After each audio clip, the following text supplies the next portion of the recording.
Hinduism history.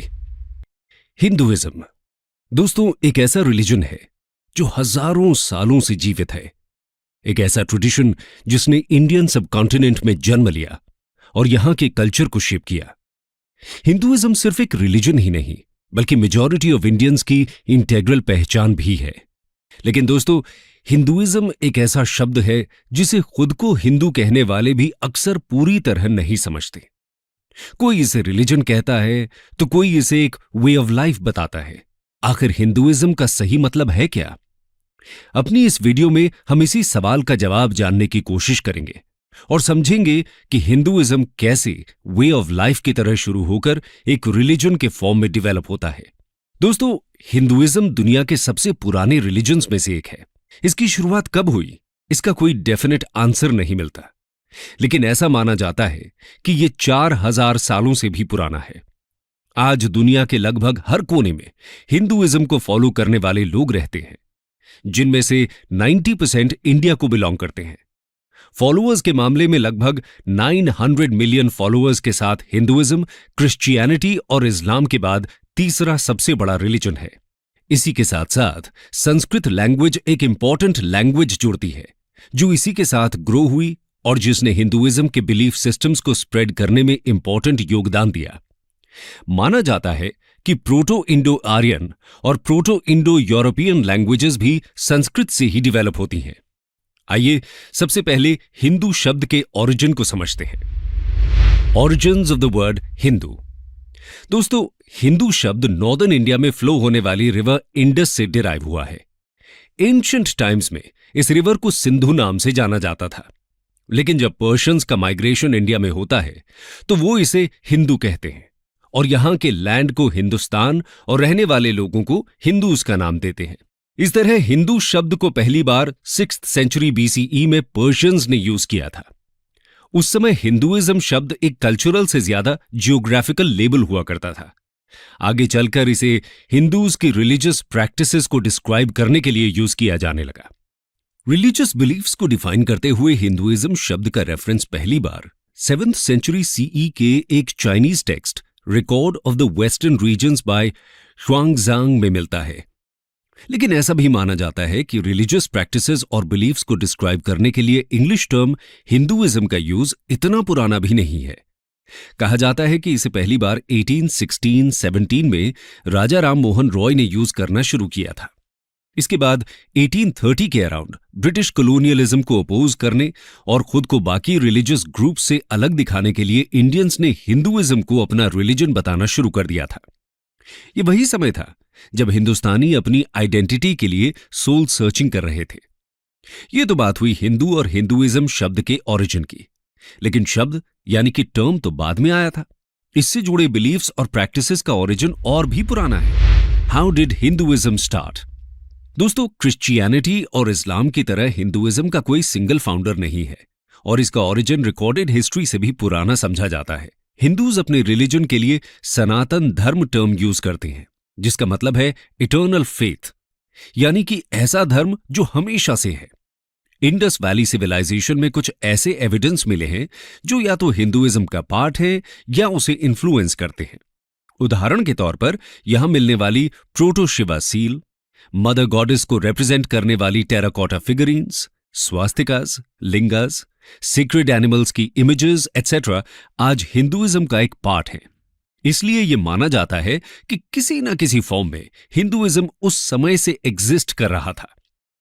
Organised तौर पर Hinduism की शुरुआत वैदिक कल्चर से मानी जाती है, क्योंकि इसी समय हिंदूज के सीक्रेट टेक्स्ट्स वेदास का ओरिजिन हुआ था। यानी कि हिंदुइज्म का फर्स्ट लिटरेरी एविडेंस हमें वैदिक पीरियड में मिलता है। चलिए ये तो समझ में आ गया कि हिंदुइज्म का ना तो कोई फाउंडर था और ना ही कोई डेफिनेट डेट है इसकी शुरुआत की। लेकिन कुछ कोर बिलीफ्स हैं जो हिंदुइज्म को डिफाइन कर सकते हैं। आइए जानते हैं कोर बिलीफ्स। दोस्तों हिंदुइज्म एक ऑर्गेनाइज्ड रिलीजन नहीं है और किसी सिंगल सिस्टमैटिक अप्रोच से इसके वैल्यू सिस्टम को नहीं समझा जा सकता, और ना ही 10 कमांडमेंट्स की तरह हिंदूज के पास कोई सिंपल सेट ऑफ रूल्स हैं। हिंदुइज्म के बिलीफ्स अक्सर लोकल, रीजनल, कास्ट और कम्युनिटी ड्रिवन प्रैक्टिसेस से इन्फ्लुएंस होते हैं। लेकिन फिर भी कुछ ऐसे बिलीफ्स हैं जो सभी वेरिएशंस में कॉमन कहे जा सकते हैं। इन्हें ही हम कोर बिलीफ्स कह रहे हैं। इसमें सबसे पहले आता है एक सुप्रीम बीइंग में विश्वास, जिसे हिंदुइज्म में ब्राह्मण कहा गया है। इसके अलावा कॉन्सेप्ट ऑफ कर्मा, सोल यानी कि आत्मा, रीइंकार्नेशन यानी पुनर्जन्म और मोक्ष हिंदुइज्म के सेंट्रल बिलीफ सिस्टम का पार्ट है। सोल या आत्मा का कॉन्सेप्ट कहता है कि सभी लिविंग क्रीचर्स में आत्मा होती है, जो कि ईश्वर का ही अंश होती है। कर्म का कॉन्सेप्ट हिंदुइज्म में बहुत ही इंपॉर्टेंट है। इसके अनुसार लोगों के एक्शंस ही उनकी प्रेजेंट लाइफ और फ्यूचर लाइफ को डिटरमिन करते हैं। हिंदुइज्म में लाइफ के 4 मेन एम्स बताए गए हैं: धर्म, अर्थ, काम और मोक्ष। मोक्ष की प्राप्ति के बाद साइकिल ऑफ बर्थ्स का एंड हो जाता है और आत्मन सुप्रीम सोल में मिल जाती है। योग, जिसका अर्थ है यूनियन विद गॉड, भी हिंदुइज्म का एक इंपॉर्टेंट पार्ट है। लोगों को दुनिया भर में हिंदुइज्म का पता हो ना हो, पर योग का जरूर पता होता है। 2015 से जब से हर साल इंटरनेशनल योगा डे 21 जून को मनाया जाता है, तब से ये और फेमस हुआ है और लोगों को इसके real world benefits for physical, mental and spiritual wellbeing भी समझ आ रहे हैं। आइए अब हिंदुइज्म के मेजर गॉड्स और सीक्रेट टेक्स्ट्स की बात करते हैं। Major gods, secret texts and different sects. दोस्तों, हिंदू वैसे तो एक सुप्रीम बीइंग में विश्वास करते हैं। सुप्रीम बीइंग यानी कि ब्राह्मण का कॉन्सेप्ट एक फॉर्मलेस गॉड, अल्टीमेट रियलिटी या ओमनी प्रेजेंट एनर्जी की तरह है। इसी के साथ साथ हिंदुइज्म में कहा गया है कि इसके अलग अलग रूप हो सकते हैं। यहीं से पॉलीथीइज्म का कॉन्सेप्ट आता है। हिंदुइज्म के अनुसार सब कुछ ईश्वर का ही एक अंश है और ये फॉर्म्स एंड अवतार्स मनुष्यों का भला करने के लिए लिए जाते हैं। इसी के साथ साथ हिंदू नेचर वर्शिप भी करते हैं। हिंदुइज्म में प्लांट्स से लेकर एनिमल्स तक सबकी पूजा होती है। नेचर वर्शिप करने के पीछे साइंटिफिक रीजंस भी हैं, जैसे कि हिंदुइज्म में बैनियन ट्री की वर्शिप का कॉन्सेप्ट है और हम सभी जानते हैं कि ये ट्री 24 घंटे ऑक्सीजन देता है। यानी कि हिंदुइज्म के फॉलोअर्स भी इस ट्री की इंपॉर्टेंस को जरूर समझते थे। इसी तरह मेडिसिनल वैल्यू वाले तुलसी प्लांट, आंवला यानी कि इंडियन गूसबेरी जैसे ट्रीज को भी पूजा जाता है। कोरोना के समय जब विटामिन सी को अच्छे से लेने की सलाह दी गई, तब हम सब ने आंवला का सेवन और शुरू कर दिया। आयुर्वेद इसे सुपर फूड बुलाता है और हमें हर रोज इसे लेने की सलाह भी देता है। इसके अलावा वैदिक पीरियड में जहां इंद्र को मेजर गॉड की तरह पूजा जाता था, वहीं लेटर पीरियड में ट्रिनिटी का कॉन्सेप्ट डेवलप होता है। इसके अनुसार 3 मेजर गॉड्स हैं: Brahma the creator, Vishnu the preserver and Shiva the destroyer. Hinduism में फेमिनिन एनर्जी को भी वर्शिप किया जाता है। इसे गॉडेस शक्ति माना गया है और किसी दूसरे मेजर रिलीजन में गॉड को फेमिनिन फॉर्म में वर्शिप करने का कॉन्सेप्ट नहीं दिखता। इसके अलावा मल्टीपल गॉड्स एंड गॉडेसेस हैं जिन्हें अलग अलग एट्रीब्यूट से जोड़ा जाता है, जैसे कि लॉर्ड गणेशा को रिमूवर ऑफ ऑब्स्टिकल्स यानी कि विघ्नहर्ता कहा गया है, तो देवी सरस्वती को गॉडेस ऑफ नॉलेज। जिस तरह हिंदुइज्म का कोई सिंगल फाउंडर नहीं है, ठीक उसी तरह बाइबल या कुरान के जैसे कोई सिंगल बुक भी हिंदुइज्म को रिप्रेजेंट नहीं करती, बल्कि मल्टीपल टेक्स्ट्स हैं जो हिंदुइज्म में सीक्रेट माने गए हैं। इसमें सबसे पुराने हैं 4 वेदास: ऋग्वेद, यजुर्वेद, सामवेद और अथर्ववेद। हिंदू मान्यता के अनुसार वेदास इटर्नल ट्रूथ को रिप्रेजेंट करते हैं और खुद ईश्वर ने इन्हें सेजेस यानी ऋषिज को रिवील किया था। इसके अलावा उपनिषद्स, पुराणास, एपिक्स, रामायण एंड महाभारत और भागवत गीता हिंदूज की मेजर होली बुक्स हैं। बाकी रिलीजन्स की तरह हिंदूज के भी डिफरेंट सेक्ट्स देखने को मिलते हैं। इसमें 4 मेजर सेक्ट्स हैं: वैष्णव, शैव, शक्त और स्मर्तस। वैष्णव लॉर्ड विष्णु को वर्शिप करते हैं, शैव लॉर्ड शिवा को और शक्त देवी शक्ति को। वहीं स्मर्ता ट्रेडिशन में 5 डेटीज को एक सुप्रीम बीइंग का पार्ट मानकर वर्शिप किया जाता है। इनके अलावा और भी बहुत सारे सेक्ट्स और सब सेक्ट्स हिंदुइज्म का पार्ट हैं। हिंदुइज्म में मल्टीपल सेक्ट्स का डेवलपमेंट तो हुआ है, लेकिन बड़ी बात यह है कि इनके डेवलपमेंट में कोई हिंसा यानी वायलेंस देखने को नहीं मिलती। सभी सेक्ट्स एक दूसरे के साथ पीसफुली कोएग्जिस्ट करते आए हैं। इसकी बड़ी वजह यह है कि सभी हिंदू सेक्ट्स के कोर बिलीफ्स सेम ही हैं और फिलोसॉफिकल बेसिस पर ये एक दूसरे को काउंटर नहीं करते। एक दूसरे के एग्जिस्टेंस को सेक्ट्स रेडिली एक्सेप्ट करते हैं क्योंकि टॉलरेंस हिंदुइज्म का एक कोर बिलीफ है। यह तो बात हुई हिंदूज के रिलीजियस बिलीफ्स, उनके गॉड्स और मेजर टेक्स्ट्स की। अब हिंदुइज्म के साथ इवॉल्व हुए सोशल सिस्टम के बारे में बात करते हैं। Evolution of Hindu social systems. दोस्तों, हिंदुइज्म में सोशल ऑर्डर की फाउंडेशन वर्ण सिस्टम से बनती है। वर्ण सिस्टम का ओरिजिन ऋग्वेद के पुरुष सूक्त में मिलता है। इसके अनुसार सोसाइटी को 4 वर्णास में डिवाइड किया गया है: ब्राह्मण्स, क्षत्रियस, वैश्यस और शूद्रस। यह डिवीजन कर्म के बेसिस पर किया गया था, जिसमें इंटेलेक्चुअल और स्पिरिचुअल एक्टिविटीज में काम करने वालों को ब्राह्मण कहा गया, पब्लिक को प्रोटेक्ट करने वाले यानी कि वॉरियर क्लास को क्षत्रियस, स्किलफुल प्रोड्यूसर्स को वैश्यस की कैटेगरी में रखा गया और अनस्किल्ड लेबरर्स को शूद्रस बोला गया। लेकिन आगे जाकर यह सिस्टम रिजिड होने लगा और बर्थ के बेसिस पर डिवीजन शुरू हो गया। इसके अलावा बहुत सी क्लासेस को वर्ण सिस्टम से बाहर रखा जाने लगा और उन्हें अनटचेबल्स मान लिया गया। इन्हें केवल मीनियल जॉब्स करने की अनुमति दी जाती थी। उसके बाद वर्णास में भी सब डिवीजन होने लगे और कास्ट सिस्टम यानी कि जातीज का डेवलपमेंट शुरू हो गया था, जिसकी वजह से सोशल सिस्टम बहुत ही कॉम्प्लेक्स हो गया। इसके साथ ही लोअर वर्णास और अनटचेबल्स के साथ इनइक्वालिटी का बिहेवियर किया जाने लगा। इन सब ईवल प्रैक्टिसेस ने सोसाइटल फैब्रिक को कमजोर कर दिया। सभी वर्णास के लिए अलग अलग सोशल रूल्स के साथ ही डिफरेंट रिलीजियस रिचुअल्स भी प्रिस्क्राइब कर दिए गए थे। इसकी वजह से हिंदुइज्म एक कॉम्प्लेक्स सोशल ऑर्डर नजर आने लगा था। इस कॉम्प्लेक्सिटी की वजह से ही 6th सेंचुरी बीसी में बुद्धिज्म और जैनिज्म जैसे डिफरेंट रिलीजियस ट्रेडिशंस पॉपुलर होने लगते हैं। एक वक्त पर बुद्धिज्म और जैनिज्म का दबदबा पूरे इंडियन सब कॉन्टिनेंट में हो जाता है और हिंदुइज्म कुछ हद तक डिक्लाइन होता दिखता है। लेकिन एक बार फिर हिंदुइज्म को रिवाइव करने का काम भी शुरू होता है। Revival and reform in Hinduism. दोस्तों, इतना पुराना रिलीजन होने के बाद भी हिंदुइज्म आज तक सरवाइव कर रहा है। इसकी एक बड़ी वजह यह है कि समय समय पर हिंदुइज्म में रिफॉर्म्स लाए गए और इसे रिवाइव किया जाता रहा। फिर चाहे वो 7th से 8th सेंचुरी के बीच शुरू हुए साउथ इंडियन भक्ति मूवमेंट के द्वारा किया गया हो या फिर अलग अलग आचार्याज के द्वारा। भक्ति मूवमेंट के दौरान अलवर्स और नायनार सेंट्स ने रिजिड कास्ट सिस्टम को चैलेंज किया, साथ ही रिचुअल्स और रिलीजियस प्रैक्टिसेस को भी सिंप्लीफाई करने का काम किया। उनके प्रयासों से ही हिंदुइज्म बुद्धिज्म और जैनिज्म से मिल रहे चैलेंजेस को मात दे पाता है। इतना ही नहीं, हिंदुइज्म समय के साथ लोकल कल्ट्स और डेटीज को भी अब्सॉर्ब कर लेता है। फिर बात चाहे नागा कल्ट की हो, यक्ष यक्षिणी कल्ट की या फेमस जगन्नाथपुरी की, जिन्हें ट्राइबल डेटी माना जाता है। धीरे धीरे सब हिंदू पैंथियन का हिस्सा बन जाते हैं। यहां तक कि बुद्ध को भी विष्णु का एक अवतार बताया जाता है।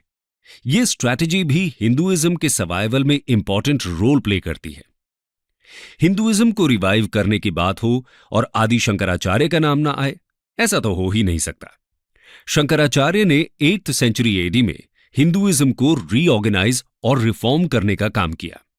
इन्होंने अद्वैत फिलॉसफी को पॉपुलराइज किया, जिसके अनुसार सिर्फ ब्राह्मण ही सत्य है और बाकी सारा संसार बस उसकी ही माया है।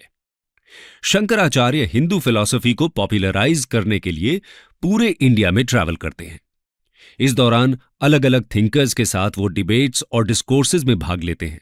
इन्होंने इंडिया के 4 कॉर्नर्स में मॉनेस्ट्रीज एस्टैब्लिश की थीं, जिन्हें मठस या पीठस कहा जाता है। श्रृंगेरी में शारदा पीठ, द्वारका में कलिका पीठ, बद्रिकाश्रम में ज्योति पीठ और जगन्नाथपुरी में गोवर्धन पीठ की स्थापना की गई।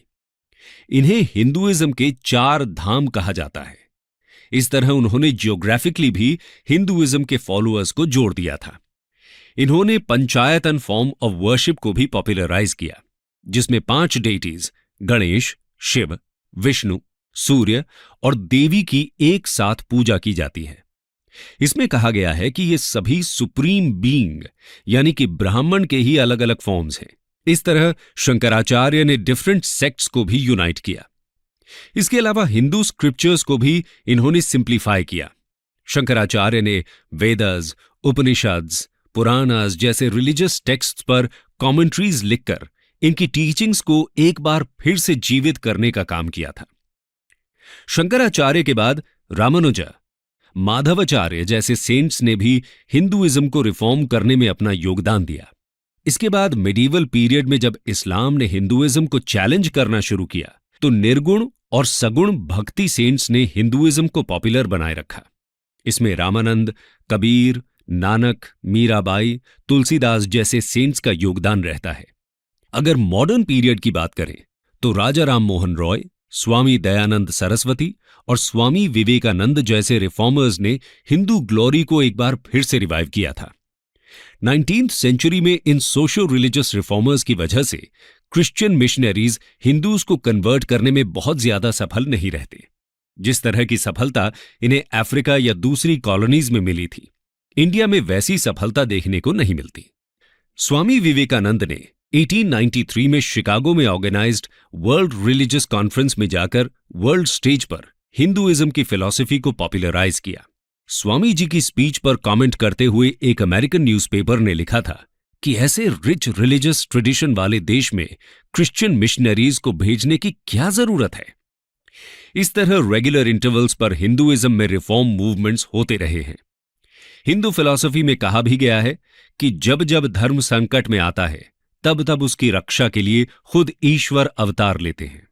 इसलिए ये रिफॉर्म मूवमेंट्स हिंदू फिलॉसफी द्वारा भी जस्टिफाई किए जा सकते हैं। हिंदुइज्म इटर्नल रहा है क्योंकि ये स्टैटिक नहीं है और इसमें खुद को नया बनाने की एबिलिटी भी दिखती है। अथर्ववेद में सनातन वर्ड का एक्सप्लेनेशन भी कुछ इसी तरह है। सनातनम एनम अहुह उत अद्याः स्यात् पुनर्नवः, meaning they proclaim him to be eternal, but he may become new again even today. Hinduism का सबसे यूनिक फीचर है इसकी डाइवर्सिटी। डिफरेंट लेवल पर वेरिएशंस और डाइवर्सिटी होते हुए भी ये यूनिटी को कैसे रिप्रेजेंट करता है, ये समझने की जरूरत है। How Hinduism encompasses the concept of unity in diversity. दोस्तों, हिंदुइज्म में असंख्य देवी देवताओं का कॉन्सेप्ट है। मल्टीपल रिलीजियस टेक्स्ट्स हैं, अलग अलग सेक्ट्स भी इसका पार्ट हैं। साथ ही रिचुअल्स और बिलीफ्स में भी बहुत ज्यादा डाइवर्सिटी देखने को मिलती है। इस सब के बाद भी हिंदुइज्म अपने फॉलोअर्स को यूनाइट करता है, क्योंकि हिंदू फिलॉसफी इतनी फ्लेक्सिबल है कि सभी व्यूज को इसने एक्सेप्ट किया है।